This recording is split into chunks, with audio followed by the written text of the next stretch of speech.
The your show channel को देखने व सुनने वाले मेरे सभी दोस्तों को नमस्कार। और हाँ, आज हम आपको चाणक्य नीति के 11वां अध्याय को सुनाएंगे और आप सुनने से पहले हमारे चैनल को सब्सक्राइब कर दीजिए ताकि हम आप सबका सपोर्ट ऐसे ही मिलता रहे। तो हम चाणक्य नीति का 11वां अध्याय शुरू करते हैं। अथ एकादशोऽध्याय। 11वां अध्याय। जो दूसरों के कार्य को बिगाड़ता है, ढोंगी है, अपना ही स्वार्थ सिद्ध करने में लगा रहता है, दूसरों को धोखा देता है, सबसे द्वेष करता है, दिखने में अत्यंत नम्र और अंदर से पैनी छुरी के समान है, ऐसे ब्राह्मण को बिलाव समझना चाहिए। दातृत्वं प्रियवक्तृत्वं धीरत्वमुचितज्ञता अभ्यासेन न लभ्यन्ते चत्वारः सहजा गुणाः। दान देने की इच्छा, मधुर भाषण, धैर्य और उचित अथवा अनुचित का ज्ञान, ये 4 गुण मनुष्य में सहज स्वभाव से ही होते हैं। अभ्यास से इन्हें प्राप्त नहीं किया जा सकता। सहज का अर्थ है साथ में उत्पन्न अर्थात जन्म के साथ, व्यवहार में इसे कहते हैं। खून में होना, इन गुणों में विकास किया जा सकता है, लेकिन इन्हें अभ्यास द्वारा पैदा नहीं किया जा सकता। आज की भाषा में यदि कहें तो ये गुण आनुवंशिक हैं, जीन्स में है। परिवेश इन्हें विकसित कर सकता है, बस इन्हें थोड़ा बहुत तराश सकता है। वातावरण, सहज और अभ्यास द्वारा प्राप्त गुणों में अंतर होता है। सहज गुण नष्ट नहीं होते, जबकि अभ्यास द्वारा जिन्हें प्राप्त किया जाता है, अनभ्यास द्वारा वे समाप्त हो जाते हैं। हाँ, ऐसा देखने में आया है कि कभी कभी सहज गुण उचित वातावरण न मिलने के कारण सामने नहीं आ पाते। आत्मवर्गम परित्यज्य परवर्गं समाश्रये स्वयमेव लयं याति यथा राजान्यधर्मतः। जो मनुष्य अपने समुदाय के लोगों को छोड़कर दूसरों के समुदाय का सहारा लेता है, वह उसी प्रकार नष्ट हो जाता है जैसे दूसरे के धर्म का आश्रय लेने वाला राजा। राजा का कर्तव्य होता है कि वह अपनी प्रजा की रक्षा करे, यही उसका धर्म है। यदि वह अपने इस धर्म को छोड़ देता है तो वह स्वयं ही नष्ट हो जाता है।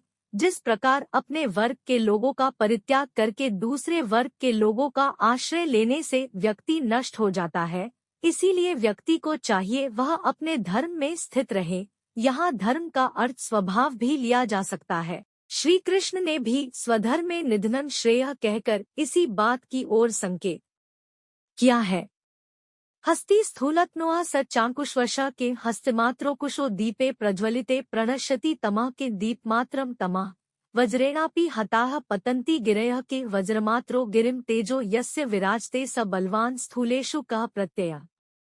हाथी लंबे चौड़े शरीर वाला होता है, परंतु उसे बहुत छोटे से अंकुश द्वारा वश में किया जाता है। दीपक जलने पर अंधकार नष्ट हो जाता है, तो यह अंधकार दीपक के आकार का होता है। हथौड़े की चोट करने से बड़े बड़े पर्वत गिर पड़ते हैं, तो क्या पर्वत का आकार प्रकार हथौड़े से छोटा होता है? प्रत्येक वस्तु अपने तेज के कारण ही बलवान होती है। लंबा चौड़ा शरीर कोई मायने नहीं रखता है। कलौ 10 सहस्त्रेषु हरिस्त्यजति मेदिनीम तदर्थं जाह्नवीतोयं तदर्थं ग्राम देवता। लोग ऐसा मानते हैं कि कलयुग के 10,000 वर्ष समाप्त होने के बाद परमात्मा पृथ्वी का त्याग कर देते हैं। उससे आधे अर्थात 5,000 वर्ष समाप्त होने पर गंगा का जल पृथ्वी को छोड़ देता है, और उसके आधे वर्ष समाप्त होने पर गांव का देवता गांव छोड़कर चला जाता है। 4. कुछ लोगों ने इसका अर्थ इस प्रकार भी किया है कि जब कलयुग की समाप्ति में 10,000 वर्ष रह जाएंगे तब भगवान इस संसार को छोड़कर चले जाएंगे। 5,000 वर्ष शेष रहने तक गंगा का जल समाप्त हो जाएगा और 2,500 वर्ष शेष रहने तक गांव का देवता गांव छोड़कर चला जाएगा। कुछ लोगों का ऐसा विचार है कि कलयुग में अधर्म बढ़ जाने से इस प्रकार की स्थिति पैदा होती है। कुछ विद्वानों का मानना है कि चाणक्य जैसा बुद्धिमान व्यक्ति इस प्रकार की बातें नहीं कह सकता, इसलिए यह श्लोक बाद में जोड़ा गया है, अर्थात प्रक्षिप्त है यह श्लोक। गृहासक्तस्य नो विद्या नो दया मास भोजना द्रव्यलुब्धस्य नो सत्यम स्त्रैणस्य न पवित्रता। जिस व्यक्ति की घर में अधिक आसक्ति है, घर में अधिक मोह और लगाव है, उसे विद्या की प्राप्ति नहीं हो सकती। जो लोग मांस खाते हैं उनमें दया नहीं, जो धन के लोभी होते हैं उनमें सत्य नहीं होता तथा दुराचारी, व्यभिचारी और भोगविलास में लगे रहने वाले मनुष्य में पवित्रता का अभाव रहता है। न दुर्जना साधुक्षामुपैति बहुप्रकारैरपि शिक्षमाणः आमूल सिक्तः पैसा घृतेन न निम्बवृक्षो मधुरत्वमेति। जिस प्रकार नीम के वृक्ष को दूध और घी से सींचने पर भी उसमें मिठास पैदा नहीं होती, उसी प्रकार दुर्जन व्यक्ति अनेक प्रकार से समझाने बुझाने पर भी सज्जन नहीं हो पाता। जिस तरह कुछ शारीरिक क्रियाएं मनुष्य के नियंत्रण से बाहर होती है, इसी प्रकार लंबे अभ्यास के परिणाम स्वरूप पड़े संस्कारों के कारण कुछ मानसिक क्रियाएं भी मनुष्य के वश से बाहर हो जाती है, जिसे सिगमंड फ्रायड ने अवचेतन मन कहा है। सज्जनता और दुष्टता का संबंध इसी मनोस्तर पर बैठे मनुष्य की क्रियाओं को नियंत्रित करने वाले संस्कारों से है। इसीलिए जब तक वहां परिवर्तन न हो, किसी के मूल स्वभाव को बदलना अत्यंत कठिन होता है। अंतर्गत मलो दुष्टस्तीर्थ स्नानश्तैरपि न शुध्यति यथा भांडं सुराया दाहितं चयत। जिस दुष्ट का अंत करण कामवासना आदि मलों से भरा हुआ है, ऐसा मनुष्य यदि सैकड़ों बार भी तीर्थ स्नान करे तो भी पवित्र नहीं हो सकता। बिल्कुल उसी तरह जिस प्रकार शराब रखने का बर्तन आग पर जलाने से भी शुद्ध नहीं हो सकता। जिस व्यक्ति के मन, विचार और अंतःकरण पवित्र नहीं, यदि वह सैकड़ों तीर्थों में भी स्नान क्यों न कर ले, वह पवित्र और निष्पाप नहीं हो सकता। पाप का संबंध शरीर से नहीं अंतःकरण से है। न वेत्ति यो यस्य गुणप्रकर्ष सतन सदा निंदति नात्र चित्रम। यथा किराती करिकुंभजाता मुक्ताः परित्यज्य बिभर्ति गुंजाया। जिसे किसी के गुणों की श्रेष्ठता का ज्ञान नहीं, वह सदा उनकी निंदा करता रहता है। उसके ऐसा करने से किसी को आश्चर्य नहीं होता, जैसे भीलनी हाथी के मस्तक में उत्पन्न होने वाली गजमुक्ता को छोड़कर घुंघचियों की माला ही धारण करती है।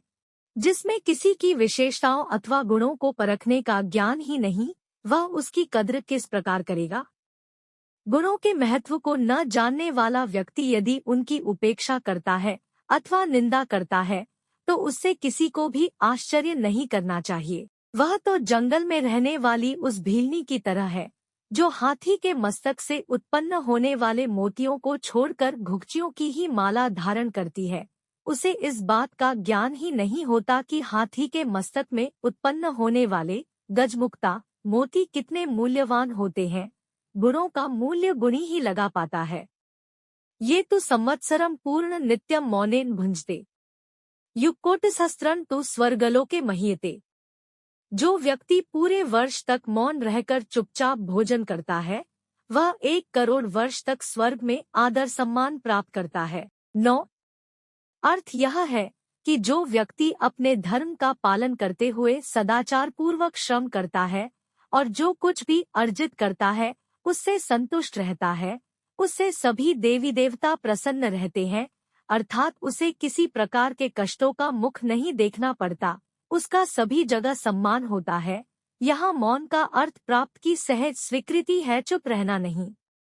काम क्रोधन तथा लोभम स्वादन श्रृंगार कौतुके अतिनिद्राति सेवे च विद्यार्थी यष्ट वर्जेत।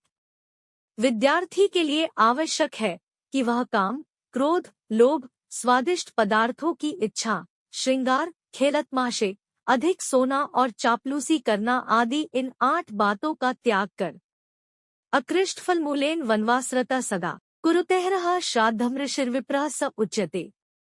जो बिना खेती की हुई भूमि से उत्पन्न होने वाले फल और कंदमूल आदि को खाकर निर्वाह करता है और सदा जंगल में रहकर ही प्रसन्न रहता है और जो प्रतिदिन श्राद्ध करता है, ऐसा ब्राह्मण ऋषि कहलाता है।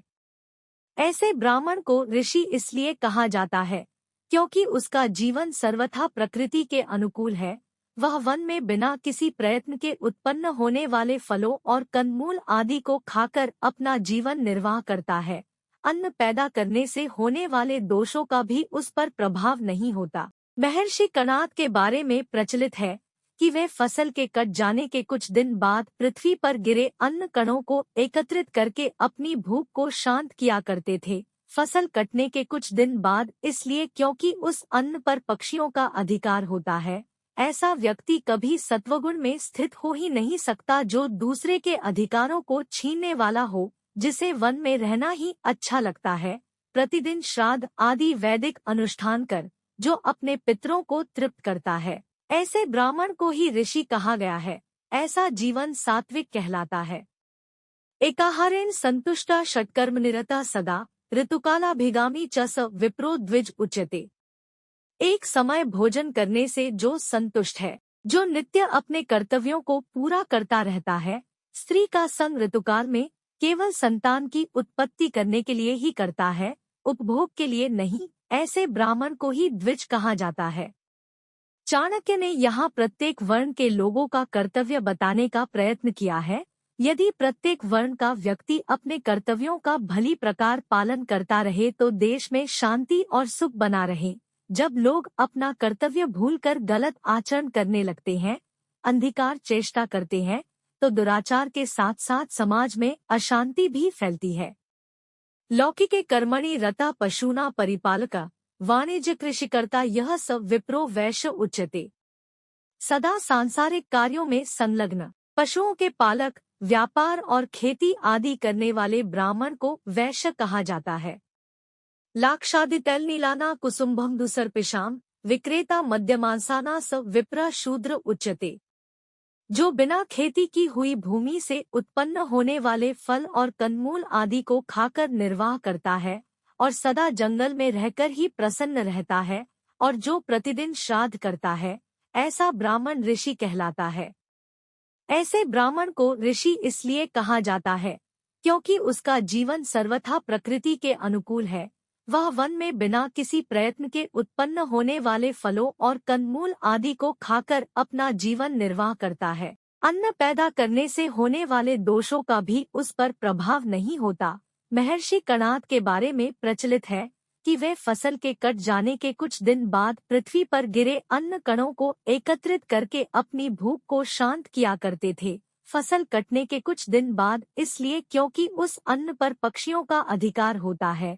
ऐसा व्यक्ति कभी सत्वगुण में स्थित हो ही नहीं सकता जो दूसरे के अधिकारों को छीनने वाला हो, जिसे वन में रहना ही अच्छा लगता है। प्रतिदिन श्राद्ध आदि वैदिक अनुष्ठान कर जो अपने पितरों को तृप्त करता है, ऐसे ब्राह्मण को ही ऋषि कहा गया है।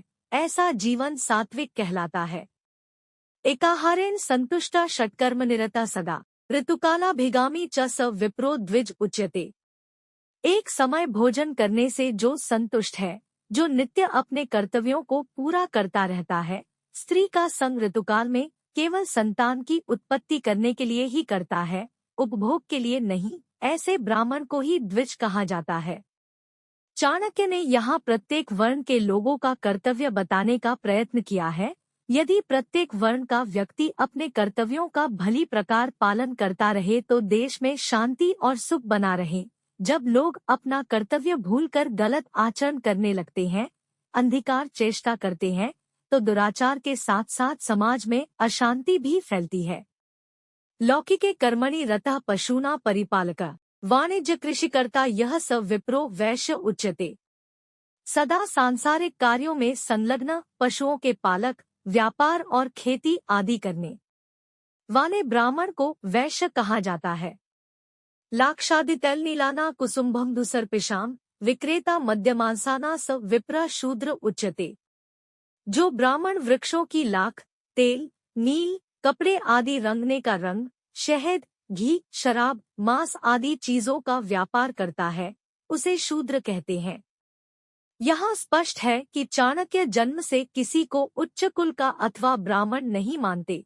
वे कर्म के अनुसार ही वर्णों के विभाजन में विश्वास रखते हैं। ऐसी स्थिति में कर्म के परिवर्तन से उसके वर्णजाति की संभावनाओं को खुला रखा जा सकता है, लेकिन सामाजिक स्तर पर ऐसा हो पाना उतना आसान नहीं है, क्योंकि पूर्व स्थिति में बनाए गए संबंधों को तोड़ पाने या उन्हें निभाने में आने वाली कठिनाइयों का व्यावहारिक हल ढूंढ पाने में अक्सर चूक हो जाती है। इसे कैसे आसान और सहज बनाया जाए, यह अपने आप में एक विचारणीय विषय है। पर कार्य विहंता च दाम्भिका स्वार्थ साधक छली द्वेषी मृदुः क्रूरो विप्रो मार्जार उच्यते। जो दूसरों के कार्य को बिगाड़ता है, ढोंगी है, अपना ही स्वार्थ सिद्ध करने में लगा रहता है, दूसरों को धोखा देता है, सबसे द्वेष करता है, ऊपर से देखने में अत्यंत नम्र और अंदर से पैनी छुरी के समान है, ऐसे ब्राह्मण को बिलाव कहा गया है। जिस व्यक्ति का ध्यान सदा दूसरों के कार्य बिगाड़ने में लगा रहता है, जो सदा ही अपने स्वार्थ की सिद्धि में लगा रहता है, लोगों को धोखा देता है, बिना कारण के ही उनसे शत्रुता रखता है, जो ऊपर से कोमल और अंदर से क्रूर है, उस ब्राह्मण को बिलाव के समान निकृष्ट पशु माना गया है। वापी कूप तड़ागानामाराम सुरवेश्मनाम उच्छेदने निराशंका स विप्रो म्लेच्छ उच्यते। जो ब्राह्मण पानी के स्थानों, बावड़ी, कुआं, तालाब, बाग बगीचों और मंदिरों में तोड़फोड़ करने में किसी प्रकार का भय न अनुभव करते हों, उन्हें म्लेच्छ कहा जाता है। पीने के जल वाले स्थानों, उद्यानों और मंदिरों आदि के निर्माण का धर्मग्रंथों में अत्यधिक महत्व है। ऐसे कार्य करना बताता है कि उन्हें करने वाला केवल अपने बारे में हो नहीं, औरों के बारे में भी सोचता है। जो अपने से श्रेष्ठ दूसरों को माने, जनहित के चिंतन में लीन रहे, वही ब्राह्मण है। परोपकार की भावना ही ब्राह्मण की परिचायिका है, और जो इन्हें नष्ट करने वाला हो, करुणाविहीन और क्रूर हो, वह ब्राह्मण कैसे हो सकता है। ऐसे व्यक्ति को तो तुच्छ या म्लेच्छ ही कहना चाहिए। देवद्रव्यम गुरुद्रव्यम परदाराभिमर्शनम निर्वाह सर्वभूतेषु विप्रशांडाल उच्यते। जो देवताओं और गुरु के धन को चुरा लेता है, दूसरों की स्त्रियों के साथ सहवास करता है, और जो सभी तरह के प्राणियों के साथ अपना जीवन गुजार लेता है, उस ब्राह्मण को चांडाल कहा जाता है। देयम भोज्यधनम सदा सुकृतिभिर्नो संचितव्यम कदा श्रीकर्णस्य बलेश्च विक्रमपतेरद्यापि कीर्तियः स्थिता अस्माकं मधु दान भोगर्हितं नष्टं चिरात् संचितं निर्वाणादिति पाणिपाद्युगले घर्षन्त्यहो मक्षिका। शहद का संग्रह करने में आदर्श मधुमक्खियों को भी पश्चाताप करना पड़ता है, क्योंकि शहद का दान न करने से शहद नष्ट हो जाता है। इसी प्रकार कुछ लोग धन का दान नहीं करते और जब वह नष्ट होने लगता है तो पश्चाताप करते हैं, जबकि कुछ लोग अपने धन का दान के रूप में उचित प्रयोग करते रहते हैं। राजा बलि, कर्ण और विक्रमादित्य दान करने के कारण ही आज तक समाज में सम्मान के पात्र हैं। आचार्य चाणक्य ने इस श्लोक में दान का महात्म्य बताया है। आम लोगों की धारणा है कि दान देकर वे लोगों पर उपकार करते हैं। यह प्रथम दृष्टि में सही भी है, लेकिन यथार्थ इससे हटकर है। यदि दान न किया जाए तो क्या होगा? आचार्य के अनुसार इसका उत्तर है धन का विनाश। त्याग से दी गई वस्तु नष्ट नहीं होती बल्कि बढ़ती है, जबकि संकोच से वह सड़गल जाती है, नष्ट हो जाती है। इस नियम के अनुसार दान द्वारा दानकर्ता अपने धन की वृद्धि का मार्ग प्रशस्त करता है। इतना ही नहीं, ऐसा करने से उसके यश में भी वृद्धि होती है। इससे श्रेष्ठ सौदा और क्या हो सकता है? दान को अक्सर लोग धन से जोड़कर देखते हैं। वास्तविकता ऐसी नहीं है। अन्न का दान, विद्या का दान, स्वास्थ्य का दान आदि अन्य भी दान के रूप हैं। सज्जन व्यक्तियों का धन सदा दान करने के लिए ही होता है। वे कभी उसका संचय नहीं करते, क्योंकि दान करने के कारण ही दानवीर कर्ण, महाराज बलि और विक्रमादित्य का यश आज भी संसार में फैला हुआ है। चाणक्य ने वर्णों के अनुसार कमों की व्याख्या की है और यह स्पष्ट किया है कि व्यक्ति अपने कुछ गुणों के कारण ही सदा याद किया जाता है। अध्याय का सार। चाणक्य कहते हैं कि कुछ बातें मनुष्य में स्वाभाविक रूप से होती है, उन्हें केवल अभ्यास से प्राप्त नहीं किया जा सकता। दान में रुचि, मधुर भाषण की इच्छा, मधुरता, वीरता, ये गुण मनुष्य को स्वभाव से ही प्राप्त होते हैं। अभ्यास से केवल इनमें वृद्धि की सकती है, तराशा जा सकता है। बस चाणक्य कहते हैं कि मनुष्य को अपना स्वभाव नहीं छोड़ना चाहिए, क्योंकि जो अपने स्वभाव और कर्म को छोड़कर दूसरे के आश्रय में जाता है वह नष्ट हो जाता है। चाणक्य कहते हैं कि मोटे शरीर को देखकर ऐसा नहीं मानना चाहिए कि वह बहुत बलवान हो सकता है। लंबे चौड़े शरीर वाला हाथी छोटे से अंकुश से वश में कर लिया जाता है। इसी प्रकार दीपक की छोटी सी लौ वर्षों के अंधकार को पल भर में नष्ट कर देती है। इतना ही नहीं, अपने से कई गुना लंबाई चौड़ाई में वह प्रकाश फैलाती है। बड़े बड़े पहाड़ों और शिलाओं को हथौड़े की चोट से तोड़ा जा सकता है, जबकि हथौड़े का आकार भार पहाड़ों और शिलाओं से बहुत कम होता है।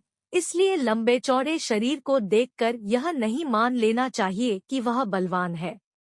चाणक्य के अनुसार विद्यार्थी को विद्या की प्राप्ति के समय घर से मोह नहीं रखना चाहिए। यदि वह घर के मोह में फंसा रहेगा तो उसे विद्या प्राप्त नहीं होगी। उनका कहना है कि दुष्ट व्यक्ति को जितना भी समझाया जाए वह दुष्ट ही रहता है। उसका सज्जन बनना उसी प्रकार असंभव है जैसे नीम के पेड़ को दूध, घी, चीनी आदि से सींचने पर भी उसमें मिठास पैदा नहीं की जा सकती। इसी संबंध में वे आगे कहते हैं कि जिस मनुष्य का अंतःकरण शुद्ध नहीं, यदि वह अनेक बार तीर्थयात्रा भी करता है तो भी वह पवित्र नहीं हो सकता। आचार्य का मानना है कि गुणों की श्रेष्ठता को समझना प्रत्येक व्यक्ति के बस की बात नहीं है। जो उसके गुणों को नहीं समझता वह उसकी निंदा करने लगता है। विद्यार्थी के लिए कुछ और हिदायत देते हुए चाणक्य कहते हैं कि विद्यार्थी को काम, क्रोध, लोभ, मोह, खेलतमाशे और श्रृंगार तथा अधिक सोने से बचना चाहिए, क्योंकि ये दुर्गुण हैं और इनसे उसके मन में विक्षेप पैदा होता है। इनसे उसकी ऊर्जा का व्यय होता है, जिससे एकाग्रता पर असर पड़ता है। ब्राह्मण, क्षत्रिय आदि वर्णों के संबंध में बताते हुए चाणक्य कहते हैं कि जो व्यक्ति कंदमूल फल खाकर अपना जीवन बिताता है, जो प्रतिदिन पितरों का श्राद्ध करता है, ऐसे ब्राह्मण को ऋषि कहा जाता है। इस प्रकार ऋषि वह है जो संयमी है और अपने पूर्वजों के प्रति जिसके मन में सम्मान का भाव है। जो व्यक्ति एक समय के भोजन से संतुष्ट रहता है तथा अध्ययन अध्यापन का काम करता है, उसे द्विज कहते हैं।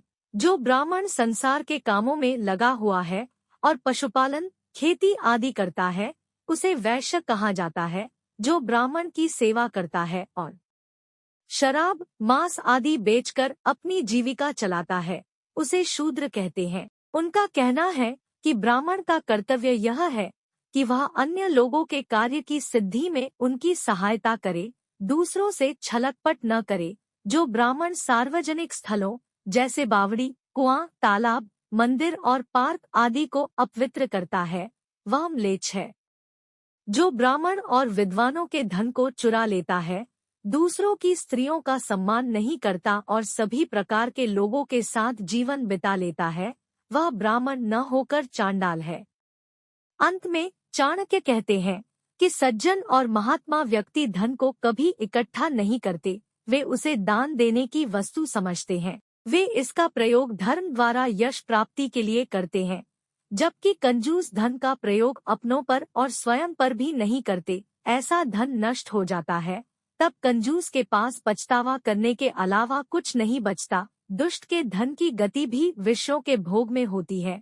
विषय भोग क्षणिक होने के कारण अपना फल भी उसी रूप में देते हैं, वह सुख दुख देते हैं।